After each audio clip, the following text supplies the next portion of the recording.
Hey, church family, have you ever felt forgotten by God? One person who knew what that felt like was Joseph in the book of Genesis.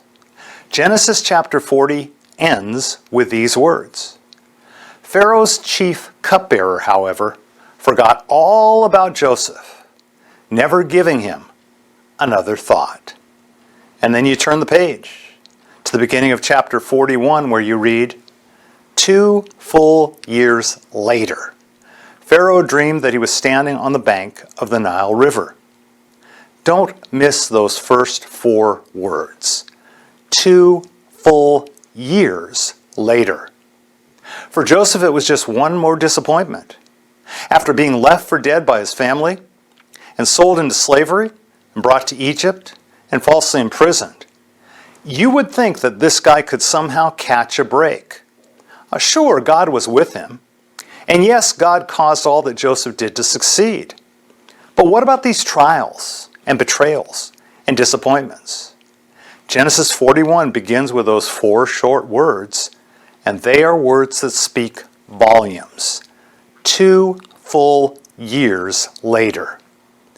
Joseph had been interpreting dreams while he was in prison. God had granted him favor with the prison officials. And it looked like things were finally beginning to go his way. He interpreted a dream for Pharaoh's cupbearer, who in turn promised to remember him when he was released from prison, and to appeal to Pharaoh on Joseph's behalf. And yet Joseph was once again forgotten by those closest to him. Again, chapter 41 begins, 2 full years later. Joseph sat in prison for a crime he didn't commit 2 more years. It seems that not only had the cupbearer forgotten about him, but maybe God had too. Of course, we know this isn't true. God had not forgotten.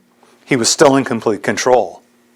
But I wonder if Joseph ever doubted that over the next 730 days. Like Joseph, it's hard for us to remember when God doesn't work according to our timetable. We live in a culture of instant gratification. Everything is quicker and easier than ever before. We want what we want, when we want it, and most of the time, we can get it. But God is not a drive-through window.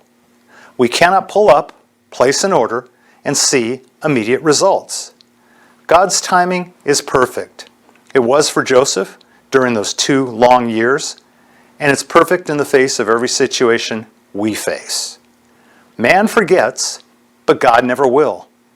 When days turn into months, and even years, He is faithful.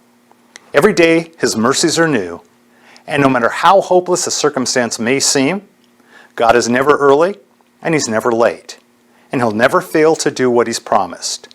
And I pray that that truth would give us hope. Amen.